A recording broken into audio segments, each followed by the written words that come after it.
Now, it's interesting because I think that a lot of the search journey, what's happening right now with it is that Google's not actually being replaced. People are just starting their search journey earlier and the search journey is growing.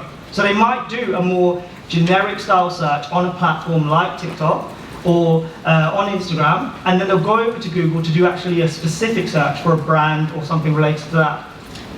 Now, I've kind of mentioned why being different is important, but platform diversity also keeps you very relevant. And relevance is massively important in the climate that we're in because of everything that's happening. Now, where everyone's talking about like SEO heists and scraping competitors' sitemaps and why would you hire a writer, just post as many stuff, automate it and just get it out there to build your topical authority. It's in a space where everyone's doing this. Everyone's just copying each other. So we're in a space right now where we can't be copying each other. We need to bring that creativity back.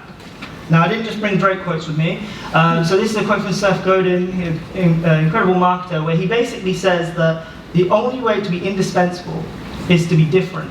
And I really want you guys to remember that right now. I'm really trying to hone that in on you because it is incredibly important now. But how do we do that? Well, we've got to take a break from the data. Now, a lot of people are probably thinking, wait, what do you mean take a break from the data?